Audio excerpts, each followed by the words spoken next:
pé ẹ máa wọlé ọ̀hún aláàbí bẹ̀rẹ̀ náà wọ́n tó wá kiri ni lórí ọ̀rọ̀ security ilẹ̀ Yorùbá mi ò lè ka yọ ọmọ ẹgbẹ́ OPC tó wà ní bíríìsì bó ṣe máa ń sọ̀rọ̀ rẹ̀ mi ò lè ka yọ ọmọ ẹgbẹ́ OPC níbi tó kí wọn àdúgbò ẹ̀ lọ́wọ́ lórí security tó ẹgbẹ́ wọn parí SARS wọ́n parí pàǹtí wọ́n parí sotu wọ́n parí ewéléwé ẹran mi ò lè ka yọ ọmọ OPC tó ẹgbẹ́ wọ́n mú láìpẹ́ lórí security ìlú tó ṣe wọ́n á mú àwọn ẹlẹ́nu rẹ́sà kan ẹlẹ́nu rẹ́sọ̀ kan wọ́n sọ pé mo sọ̀rọ̀ lórí ọ̀rọ̀ security wọ́n sọ pé ààrẹ kò yẹ kó jẹ́ information minister wọ́n náà kẹ̀ ṣe community minister bíi tèmi ọ̀rọ̀ tí wọ́n sọ yẹ kí wọ́n náà kẹ̀ sọ pé ẹ̀ka yìí bọ̀ àtẹ ìpẹ́lẹ́wọ́ ẹni tó ń sọ láyé ṣùgbọ́n tiẹ̀ wọ́n ní information is power any security agent tí o bá ní intelligent report òfò ni tó o bá fọ ẹni information ní sí instead crime wà òṣùwọ̀n ìṣẹ̀lẹ̀ ní bọ̀ ìbáwáyé wá sí wọn nìyẹn tí ìjọba ò bá gbà wáyé àwọn ọbẹ̀ bàbá ọbẹ̀ ìráyè bí o. Torí ọ̀rọ̀ security bó ṣe dùn mọ́ tó yẹn tí a bá kọ́ àwọn boys ẹ̀wọ̀n forest ẹ lọ attack àwọn hoodlums yìí àwọn terrorists yìí àwọn terrorists Nàìjíríà á mọ̀ pé àwọn ìjọba àpapọ̀ kan lọ́wọ́ náà wọn. A lè mọ̀ pé àwọn alágbára Nàìjíríà kan lọ́wọ́ fún ẹ̀. Nígbà tó bá wọ́n ọmọ tó bá wọ bẹ̀ lọ́wọ́ pàbí mẹ́rin nínú wọn ẹ̀ lọ́ mọ̀ fọ́sẹ̀ kọ́tà tó máa pè lórí fóònù. Wọ́n ní are you one that instruct OPC to go to the bush to go to the forest? Tó bá ti ní yes to the down. Tó wá gbọ́dọ̀ nílò àwọn ọmọ tó ti mú tó ti tọ́ṣọ̀ wọ́n yà ọ̀gá ìlẹ̀ ìgbà lọ́bẹ̀ tó tọ́. Àwọn tó kú bẹ̀ yẹn ẹsẹ̀kẹsẹ̀ wọ́n máa pè bẹ́ẹ̀ ṣáàṣìjẹ láti bẹ̀ lọ́tọ̀ láti ṣàjẹ̀ ní mọ́dà. Òye àyọ̀kọ̀ wọ́n bá ní tíṣà ẹ̀. Ìwọ́n tó ṣe tí wọ́n tọwọ́ lọ́wọ́ social media wọ́n náà lẹ́gbẹ̀ẹ́ kí ẹ̀yẹ tó wọ́n bò. Ààrẹ máa ní lọ́wọ́ sì ní ṣe ààrẹ Ọ̀yọ́ Ẹ̀páyà. Ipò ààrẹ Ọ̀yọ́ Ẹ̀páyà náà ó tó lọ sí ogun ó bọ̀ pàkú àwọn aláàfin. Aláàfin consulted authority ní Ọ̀yọ́ Ẹ̀páyà pẹ̀yẹ is the commander in chief. Ilé òǹkàgbé onílẹ̀ náà. Many consulted authorities. We have federal government, we have state, and we have local governments. Ọmọ Yorùbá, balo àjòjẹjẹ àwọn ọmọ ní president Yorùbá náà ni.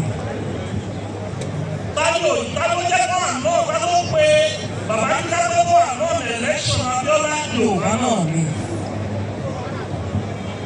Yorùbá ní ọ̀tá Yorùbá ìwọ̀nba ní ọ̀tá pátá tó jẹ́ kí ó jẹ́ ẹ̀fọ́ ẹ̀fọ́ ìṣẹ̀lẹ̀ Yorùbá. Ibi tí agbára wọ̀ lẹ́yìn tó bá jẹ́ agbára ò sí agbára wọ̀ ṣùgbọ́n Yorùbá tó wà lára àwọn tó dì wá lọ́wọ́. Tó bá yẹ kí èèyàn wà, tó bá yẹ kí agbára ìbílẹ̀ agbára wà, tó bá yẹ kí alógbòógbò agbára wà, tó bá yẹ kí alógbò agbára wà.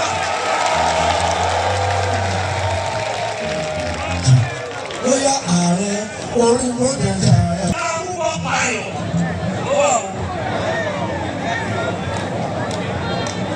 Ẹgbẹ́ òní bàbá kúkú ọ̀sán máa di òru lọ́wọ́.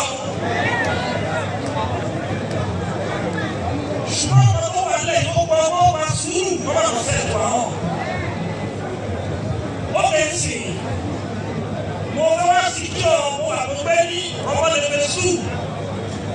Mo fẹ́ wá sí kí ọmọ wá rọ́bà àti terrorist lẹ́yìn tó mi ò láti yín.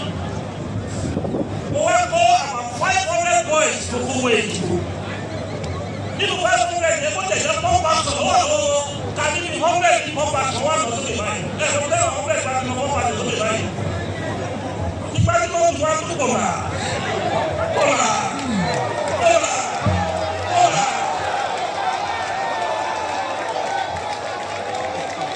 Ààrẹ o.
wákìlì ó tẹ̀rọ̀rẹ́sì gbogbo Ìbàràpá ó tẹ̀rọ̀rẹ́sì gbogbo Òkè Ògùn ó bá wọn tó bẹ̀rẹ̀ omi agbára òfin o èmi dẹ̀ tó kò wò wọ́n mo rẹ̀ jẹ́ kò wò wọ́n.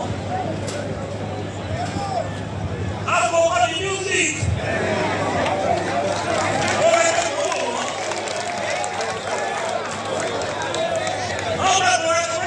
Wọ́n ní ààrẹ ọ̀dá sí wọ́n ní kò sí ìtòsá ìgbàdá sí wọ́n ní ṣẹ̀dá nípa kí ló ṣe fún ni mo rẹ̀ jẹ́ kò wò wọ́n. Nígbà tó yá tó tó bí oṣù mẹ́ta àwọn mídíà wọn pọ̀ bá gbé wọ́n ní ààrẹ yìí wọ́n do something about it wọ́n ní òkè pèmí ìjàmbá yìí wọ́n ní ààrẹ tó wá lu apáyà wọ́n ní wùwẹ̀ ààrẹ wákìlì within 3 weeks 3 weeks yóò pẹ́ ká fún lẹ́wà kiri.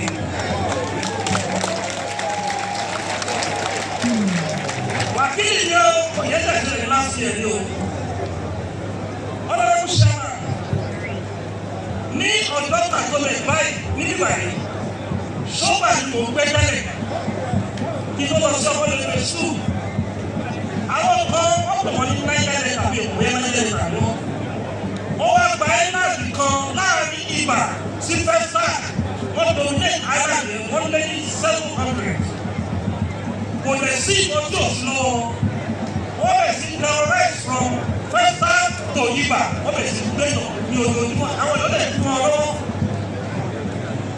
wọ́n wá pa some lieutenant kan tó ground sílẹ̀ ẹgbẹ́ wọn ní ìdílé wọ́n pa lieutenant yẹn ó kú 2 weeks tó máa ṣe wẹ́ẹ̀dì ẹ̀ wọ́n lè pa inú wa bí head of local government wọ́n lè dá wọn bẹ̀ yẹn wọ́n má ti pè mí pé ààrẹ we know that we need here before but we need to assist we need the cooperation of OPC to have synergy to do this operation. Wọ́n ní àsìkò tó rọrùn pátó mọ̀ wọ́n jẹ́ lẹ́nu mi. Ẹtì mi ní pátó wọ́n jẹ́ lẹ́nu mi. Wọ́n á pè kọ́ndẹ́tọ̀ orí adé. Mo pè kọ́ndẹ́tọ̀ àmúhọ̀dọ̀ fún. Mo ní àwọn ṣe ní ìbẹ̀rù lẹ́nu ọjọ́ àgbẹ̀. Wọ́n wà ní ìjẹ́ wọ́n kù sí ìkọ́fẹ́sọ̀. Mo máa sọ fún 30 minutes. Nígbà tó wá nípàdé ẹ̀kọ́ ní ẹ̀ máa jí ìwọ̀n bẹ́ẹ̀ lọ. Lọ́wọ́ ọ̀pọ̀ ẹlẹ́rẹ́ lọ. Ó ní bí òun á ṣe tó ìwọ́n tó ní lọ́wọ́ ẹ̀ ní tó wọn kò lọ́wọ́ tàbádá sí. Wọ́n á ní ẹjọ́ báyìí tó bá jọ òtútà ẹ̀sọ́ ọ̀pọ̀pátá tó bá jọ òtútà mo wọ̀ ní abúlé àdó. Mo máa wà ní intervention operation ẹ̀ máa dó sílẹ̀. Bí ọ̀yẹ́ wà lórí tẹ́lẹ̀ báyìí. And I went there with command about 100 boys with all the top 20 soldiers. Wọ́n lè wọ́n pẹ́ fún 3 hours and the flood over our people in Kobe. And they cover a lot of house abomination and they cover money. That was the end of kidnapping in Festa, Iba, Abule Ako in that area. Ó ṣe lò ó ní àwọn tó sọ̀tọ̀ kú sọ wọn ò mọ history.